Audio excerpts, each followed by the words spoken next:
Save Devin's voice for the second half here. Jesse Card in the booth with special guests, none other than Luke Willson, who's going to come in and talk a little bit about what he's up to now, working with TYSN, but also what he's seeing here this season, coaching in London, and kind of the state of football here in Ontario. Man, you're an Ontario guy. I am, definitely. Been around to a lot of places, but so far coaching in London this year, how have you enjoyed it just on a personal level? It's been awesome, and the kids are great. And I'll say this, this league especially for me, it's a pretty special place in my heart. You know, it was a different letter back when I was playing. OVFL? Correct. Yeah. But when I got my scholarship to go to Rice, which kind of opened a lot of doors, obviously, to go professional, I sent my film in, and the coaches there said to me, you know, whatever this black and teal team is, it was much easier for us to grade.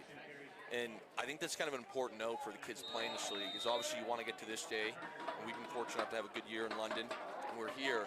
But, like, this summer is so valuable because it's real football. You know, high school, it's hit or miss. You might play 2 or 3 competitive games a year. We're grinding with our kids. We're watching film, we're teaching stuff. It's very technical. So it's a pretty special league for me, and I'm glad I can get back a little bit. Well, like you said, it prepares playing in this league. It's hot. Nice run up the side there. But this sets up London with another first down. 2 minutes, just over 2 minutes left in the half. But you're saying, you know, it prepares the young people for what it's going to be like in the college or collegiate or university level, whether it's up here in Canada or down like you did in the U.S. But it's hot. A lot, you know, it's a grind, as you said, right? So they're getting competition week in, week out, and that's you know, that's the difference sometimes when kids are moving up, right? Is to have that experience. It's good on good. You know, another thing that I kind of laugh about when it comes to like youth football, you talked about, you know, things in Ontario, and I get that. Okay, we got a little wide receiver screen here. It's not going anywhere right now. Nice job by Hamilton. Yeah, but back to Ontario, it's like, you know, I hear all these kids be like, hey, I want to go to this camp. I want to, you know, get seen here. I want to do this. And I say to myself, well, you also got to get better at football. Right. You know, it's one thing if you can get these looks, but at some point, like, you got to pay the piper. You got to be able to ball. Yeah. So I think that there's this big thing, like, I want to get stronger and train. And it's like, well, that's a huge part of football, but you know what else is a huge part of football? Playing football. Right. And I think that balance is always there's a tension point there, because a lot of people are of the mind, you know, you don't want to make football 12 months of the year, right? Totally. And also it's difficult in Canada with the weather, but we've got a lot of domes now. So, you know, striking that balance of actually having the game experience and the film, but then also, you know, not burning out before you even get to university. So Totally. And that's why I think this is a great league, because, again, I look at kind of some of the counterparts in states, and they're playing 10, 11, 12 games if they're going to the playoffs in some of the bigger states, where it's like this league, you know, you play 8, you got 3 playoff games. It's a true high school experience, just at a better level than we would get here in high school. I can't say enough good things for this OSFL. Yeah, well, it's been great. You've been an advocate for what we're doing at TYSN too. A few weeks ago, we saw somebody bitching about, you know, just the level of coverage, or like we wish that we were more like the U.S. with our football. And you kind of chipped in and said, have you checked out the OSFL? Like, yeah, we're kind of elevating the game here, not only from a competition standpoint, but also a media side. So big time. And like, I have a ton of respect, and I'll send you a few DMs of what you guys are doing, because it does help. It grows the game. You know, whether it's good or bad, I even love the rankings, the playoff stuff. Yeah. Like, it just gets all the kids fired up, gets into it, makes it more important. Now, I do owe you an apology. I don't know if it's you specifically, who it is. It's probably Devin, yeah. So he's been a great receiver for us, Ian Liberty. I think he had 161 game plus, 2 or 3 TDs, got player of the game. Next week he followed up with 191. He didn't get player of the week. Okay. I was mad. I'm like, how is this? So I think I do owe an apology, because I put a comment on there. My brother, who's the head coach, then tells me, dude, I didn't even submit him. Yeah. I'm like, now I look like an idiot. So that's how I'm glad we can clear that air here. Yeah, for sure. We count on, you know, we'd love to have everyone's footage and have a team like NFL and roll in with a bus, but unfortunately we do rely on the coaches submitting the information. Yeah. We have to take their word for the stats, but no, you know, the stats were legit. We just didn't submit them. Yeah. So it's pretty tough to get player of the week when you don't now submit your brother the really looks like, you know. Yeah. He goes, why did you do that? I go, what? How did he not get it? So let's talk about your new role here. You're working with TSN now. Totally. Covering the CFL. what do you think the state of the CFL's in? And maybe you can't answer that because No, it's I a can work answer thing. it. But I think it's strong. Yep. Ish. There's a lot of boomers that watch it. Yep. Love the boomers. Yep. I think at the youth level, it's a demographic they really focus on, and it's tough because I was in Regina last night, and it's a good atmosphere in Saskatchewan, sure. and the week before I was in Winnipeg. Yep. But then you go to a Toronto, for example, and it's a quiet bar. To me, this game here has more action right now than a Toronto game. Not on the field, but as far as the fans, people screaming. Yep. Doesn't help that BMO is a lot bigger. So, and I love the Toronto fans to go. Yep. People get mad at me, but I'm like, it's a bit of a tough situation where, like, the interest in the league is not as diehard as I would like. So hopefully it can grow a little And in more. the summer, if like the Jays are on a run right now, Totally. there's a lot of competition for those my. entertainment dollars. But it is a culture, right? And it also is needing to get younger. Yes. The same thing, right? Like at the OSFL, you've got to build a culture. You've got to create an environment where kids see this and they want to be a part of it. Totally. So yeah, but you're enjoying what you're doing now on the I'm enjoying media it. side? It's been fun, and even going to some of the cities. I've never been to Regina, not that I would recommend anyone going. People in Regina are great. Yeah. Winnipeg, I'll be in Edmonton in a couple weeks. I'm sure that'll be fun. And, the game of football has given me a lot. Yep. And a lot of, not a lot, 90% of it started at the grassroots level in LaSalle, Ontario, playing in high school there, playing Pee Wee there, playing for the Essex Ravens in this league.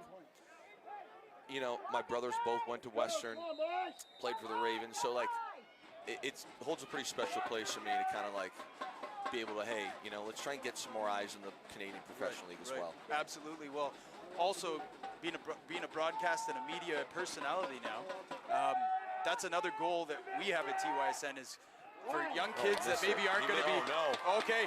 Uh-oh. This doesn't. Oh, he's going to take a knee there. Yeah. Okay, well, we got 24 seconds, but they dodge a bullet there. Totally. So no more points on the board. We're almost in halftime. I'm just going to finish up with one of those goals that we have is there's a lot of kids that aren't playing football but might love covering football. Totally. Might like to be kind of following in your footsteps, broadcasting games, being on camera. So there's so many opportunities, and what we're trying to do is just accelerate that professional growth for those kids that maybe aren't going to be on the field, but there's a place for them in this game. 100%. What I would say, if you're listening to this right now and you're that kid, is try to be a student of the game. I think right now there's been a big shift in the broadcasting world where I like to call them weather reporters. They'll sit here and say, like, oh, Saquon Barkley played really well. And it's like, well, most of the younger demographic is going to be able to say, like, well, Saquon rushed for 170, had 2 touchdowns. It's a pretty good game. It's like, how did he play well? What are the run concepts? So the more at the youth level you can kind of learn strategy and kind of put those bullets in your chamber for when you want to, be a color guy or a play-by-play, the easier things that world will become to you. Well, and one of the big next steps for the OSFL is going to be statistics. Totally. Right? So you can't really be a student of the game in the analytics if you don't have them. So that's one of the things we need to introduce and help the league get to. It's going to take more eyeballs. It's going to take more support. So that's kind of what we're trying to work on with Football Ontario is how do we get the resources to do that, but then also get the support from everyone that want that just as bad as we do. Did they let you guys on Huddle? Most teams have the huddle. I mean, it's kind of a requisite, but I'm saying for you guys. Yeah.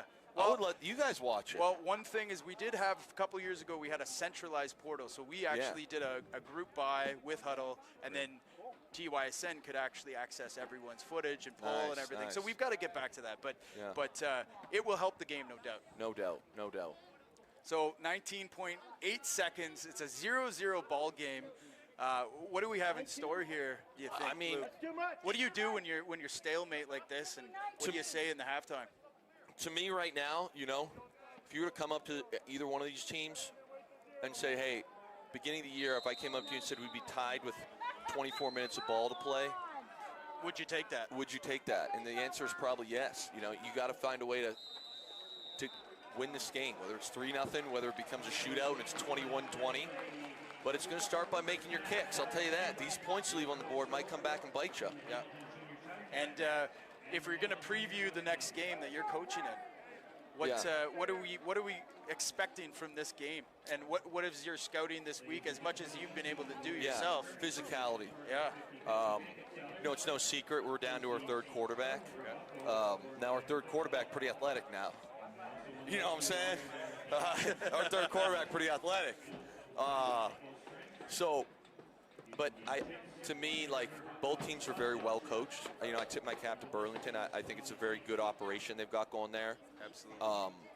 So the key always is avoid turnovers. That's going to be the key to every game. And to me, it's who can win that battle in the trenches. If we can be more physical, move them around, we should have success. If they, move us around, it's going to be a long day for us, so we'll see. Well, we're looking forward to it. Last question before you go and be with your team. Favorite moment in your football career to date? And I kind of think I know what you're going to say, but... Favorite moment, I mean, can I do kind of an on-field, kind of not an actual play? Oh, yeah? When we won the Super Bowl, Yep. you're allowed to have 2 people on the field. I was just turned 24, so my mom and dad came down. We were at MetLife in New Jersey, but the New York Super Bowl. Yeah. And I remember sitting there and, like, again, I'm sure people watching kind of resonate with this, but like my brothers played Ravens for 7 years. I was a hockey baseball kid, played for Essex.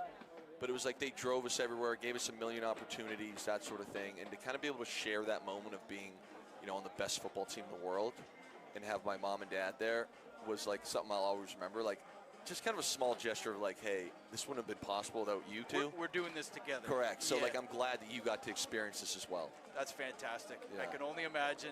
Strahan had the Lombardi, dude. It was confetti. I mean, it was lit. Yeah, no kidding. Yeah. Well, listen, man. Who's your team in the NFL this season, if you have one? I would probably, if I had to do my top 5 rankings, I would probably go. 5 gets a little greasy, so can I do 4? I haven't really delved into 5 yet. 4's good. 4 would probably be KC. Yep. 3 I would put Buffalo. 2 I would put Baltimore, and 1 I would put Philly still. Okay. Well, but it's a tight 4. Devin's going to be happy about Buffalo being number 2 there. Yeah. But listen, we are starting a trivia league, NFL trivia. Halftime every Monday Night Football, about 20 minutes, maybe 15 minutes. Yeah. A quick round. So we're going to hold you to that. We want you to play. Okay. And we're going to try to get the whole league behind this. It's another add-on to your fantasy season just to get into the league. But some of the financial support is going to go back to these clubs to help grow the game. So love that. Thanks for coming up, Luke. I appreciate Good you luck. having me.